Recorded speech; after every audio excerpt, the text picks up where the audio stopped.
السلام عليكم. من 2015 أسرة مكونة من 4 أفراد، الأب ومعاه ولدين وبنت. الأم متوفية. الولد الكبير كان بيشوف معاملة قاسية جدا من الأب ما كانش كويس مع أولاده ال3. كان بيقولوا عليه إن هو بخيل وما بيديهمش فلوس وما بيصرفش عليهم كويس. كان بيعاني جدا من أبوه لحد ما الولد عافر في الحياة، ولحد ما لقي شغل وانعزل عن أبوه عن إخواته وخد شقة في مكان بعيد واتجوز واستقر وبعد عنهم، لأن معاملة الأب كانت قاسية جدا، رغم إن كلهم متأكدين إن أبوهم معاه فلوس بس ما بيرضاش يديهم فلوس لأن هو أبوهم شغال شغلانة كويسة. ده غير إن هو كانوا سامعين من فترة إن هو كان معاه حتة أرض وباعها ومرضيش يقول قدامهم. فضل معاه الولد والبنت. الولد عنده 25 سنة واسمه إبراهيم، أما البنت فعندها 15 سنة واسمها منى. أما أبوهم الحاج محمد فده كان بيعامل بنته بمنتهى القسوة، وكمان خلاها خرجت من التعليم في وقت قصير جدا، يعني ما لحقتش حتى تخلص الإعدادية علشان تقعد تخدمه.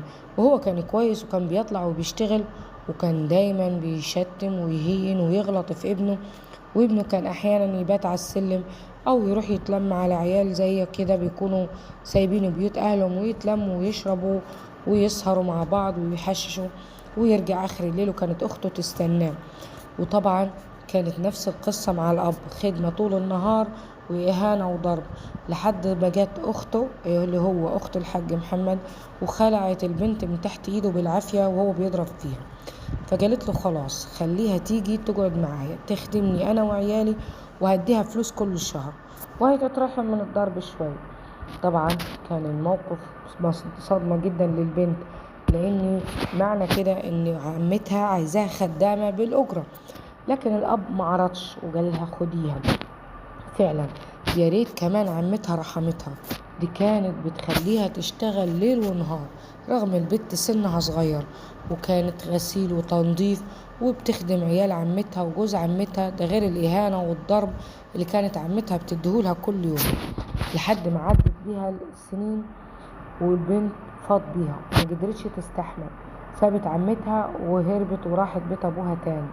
طبعا البنت ما كانتش بتشوف معاملة قاسية من الأب بس، لا دي كمان كانت بتشوف معاملة قاسية من أخوها إبراهيم، لأن الأخ كان بيشوف المعاملة القاسية من الأب فما كانش عارف يطلع غلبه في مين، فكان اللي أبوه بيعمله فيه كان بيعمله في أخته، ضرب وإهانة وتحكمات، كأني مش عارف ياخد حقه من أبوه فبياخده في أخته.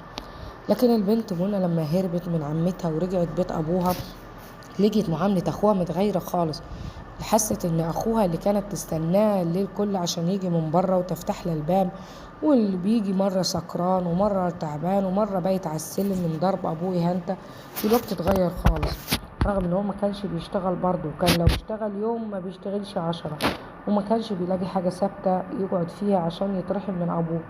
بس فجأة لقيتها شخص تاني خالص، لقيتها بينظف المطبخ، بيحضر أكل، بيقوم يعمل الشاي، بيكلمها كويس خالص، رغم ان كانت مستغربة تغييره ومش عارفة هو اتغير ازاي، ولكن كانت مبسوطة وحست ان هي كويس وان هي رجعت ومش ندمانة ان سابت عمتها، لان لقيت المعاملة كويسة رغم ان ابوها ما اتغيرش كتير.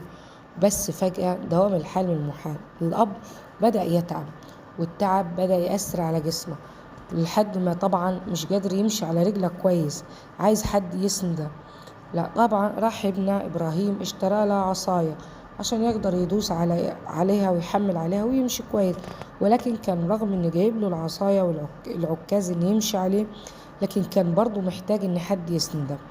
لو حب يطلع بره في البلكونة شوية او ينزل اخر الشارع او يدخل قطة، فكان محتاج ان حد يسنده. وطبعا دي كانت مهمة منى، لان من اول ما رجعت وهي بقى حمل ابوها اكتر من الاول، بس معاملة اخوها هي اللي كانت مخلياها مبسوطة ومرتاحة شوية. بس بتحصل معاها حاجة غريبة ما كانتش عارفاها ولا عارفة سببها، ان هي لما بتيجي بالليل واخوها بيعمل الشاي ليها ولابوها بتحس ان راسها داخل، وبتخش تروح في النوم وما بتحسش بنفسها غير تاني يوم الصبح. فحست ان الموضوع ده يمكن ارهاق او تعب طول اليوم، ولكن الموضوع زاد عن حده وكان بيحصل كل يوم، وتخش كأنها في غيبوبة، لحد ما فضلت تفكر في الموضوع بس ما فكرتش كتير. لأن في يوم من الأيام صحيت الصبح لقيت إن هي مش لابسة هدوم أصلا، فعرفت المصيبة اللي حصلت لها إن أخوها اعتدى عليها. فطلعت تجري، راحت على بره في الصالة، لقيت الأب والأخ قاعدين مع بعض، بس ما قدرتش تتكلم قدام أبوها. فقعدت مع أبوها، وبعد ما فطرته بيقول لها طلعيني بره في البلكونة شوية نقعد نشم شوية هوا. وفعلا سندت أبوها وحطت له الكرسي من بره وقعد عليه، وعملت له كوباية الشاي، وقعد في البلكونة يشوف الناس اللي رايحة واللي جاية ويشم شوية هوا. في الوقت ده بعد ما طلعته دخلت وفضلت تزعج مع أخوها، وأخوها بدل ما يحس بغلطته اتكلم بكل برود وقالها أوسع معاكي هاتيه، وعايزة تقولي قولي، ولو قلتي هتيجي على دماغك، لأن أنا هقول لأبوكي إن انتي ماشية مع واحد وشفتك كذا مرة، وهتبقى مصيبة على راسك انتي لوحدك، ومش حدش هيعرف إن أنا اللي عملت كده. البنت ما حست بالمصيبة اللي هي فيها، ولكن إن هي مش قادرة تتصرف ولا عارفة تعمل أي حاجة ولا في إيدها حاجة. وأخوهم الكبير قطع علاقته بيهم نهائيا، يعني حتى لو عايزة تلجأ له مش هتلاقيه أصلا. فهي اضطرت إن هي تستسلم للأمر الواقع، وبقى الولد بيحط المنوم لأبوه، وبدل ما كان خايف منها في الأول فبقى ما بخايفش منها خالص، وبقى اللي كان يعمله وهي نايمة بيعمله وهي صح. لحد ما في يوم من الأيام حسوا ان ابوهم معاه فلوس من الارض اللي باعها، اللي كان بينكر اصلا ان هو بايعها. ولما طلبوا منه هما الاتنين فلوس فضل يزعج معاهم ويقول لهم انتوا مالكمش حاجه عندي، وكويس اني انا قاعد اصرف في البيت وانت كبير في السن ومفروض انك تصرف على ابوك مش تاخد منه فلوس، وبدل ما تروح تشتغل وانت قاعد صايع وعايز تاخد مني فلوس كان المفروض انك تروح تشتغل وتجيب خير، وكان اللي زيك اتجوز وفتحوا بيوت. طبعا الولد خد الإهانة من أبوه وما استحملش وسكت وفضل يفكر مع نفسه، لحد في يوم ما كالعادة الأب يقول للبنت طلعيني في البلكونة شوية أشم شوية هوا. طبعا سندت أبوها وطلعه، حطت له الكرسي وقعدته، قالت له عايز حاجة أجيبها لك؟ قالها لا.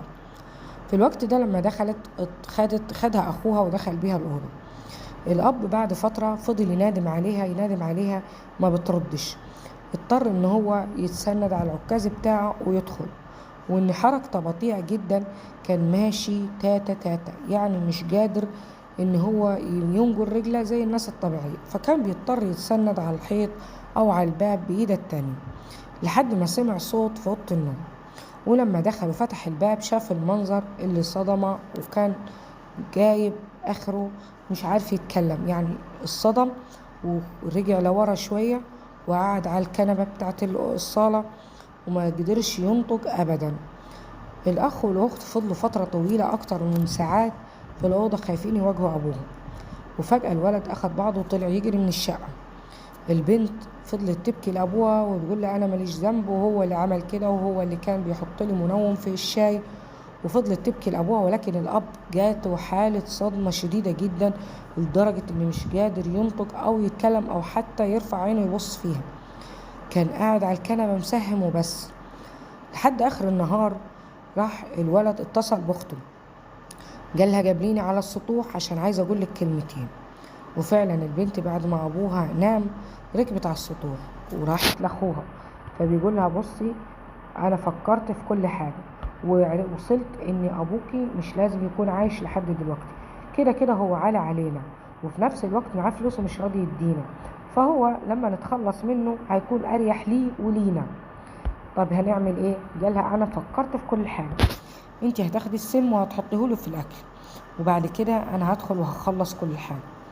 وفعلا نفذت الكلام، وبعد ما قعدت تاني بالليل تتكلم مع أبوها وسامحني وأنا ماليش ذنب وكده، وراحت جابت له الأكل، وبعدين عملت له الشاي، وهو بيشرب في الشاي كانت حاطه فيه سم فئران.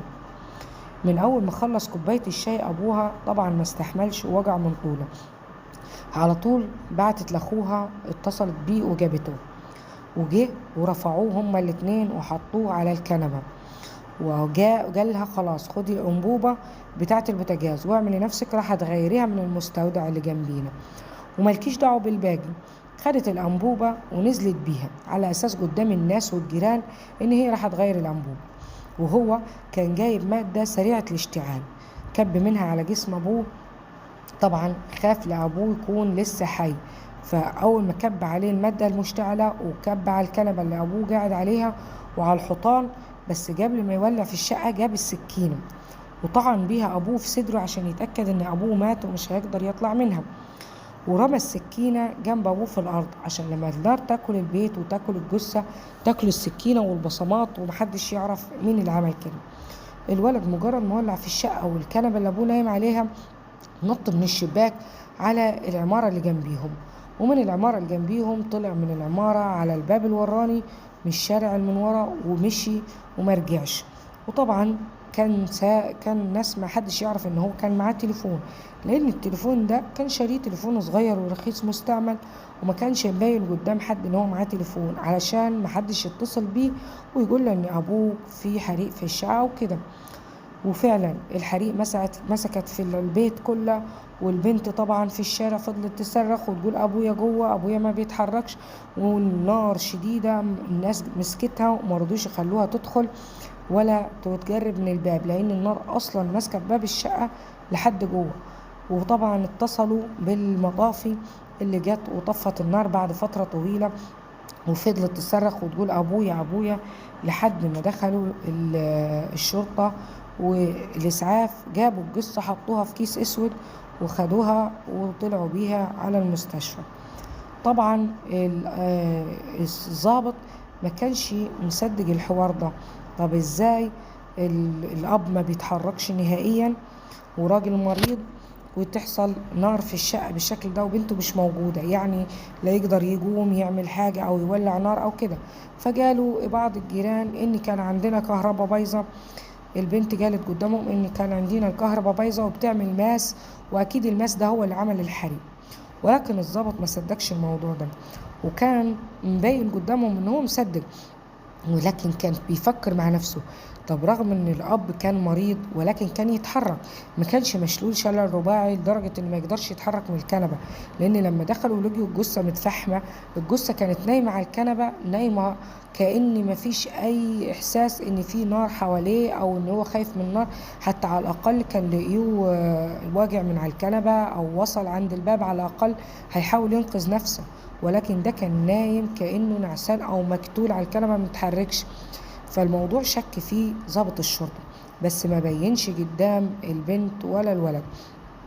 الولد لما رجع وعرف ان الحريق مسكت في ابوه وفضل يصرخ زي اخته ويقول فين اختي، قالوا له اختك عند عمتها، وراح لاخته ومثل الفيلم بتاعهم، وراحوا طبعا على اساس ان هم خلاص هيستلموا جثة ابوهم ويدفنوها.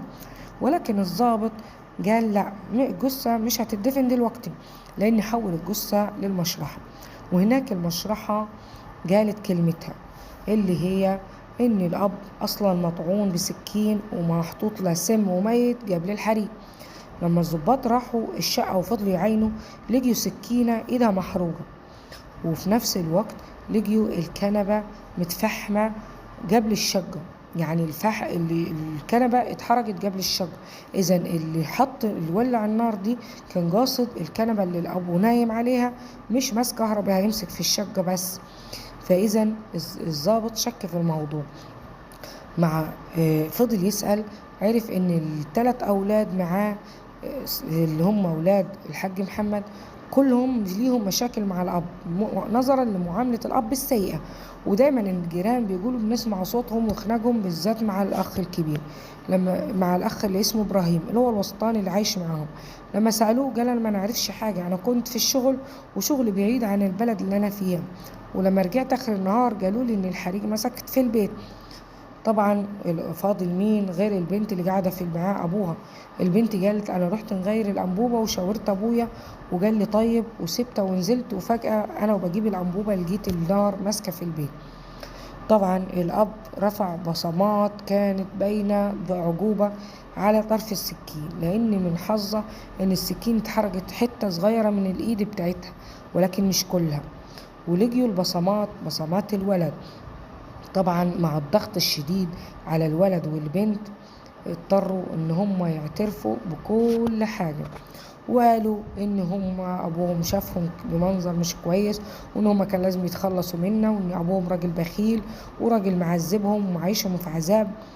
ولكن الضابط خد أقوالهم وما تعاطفش معاهم أصلا، لأن مهما الأب عمل ما كانش يستاهل اللي هم عملوه فيه أو إن هم يتخلصوا منه، لأن هو كده كده راجل كبير وصاحب مرض.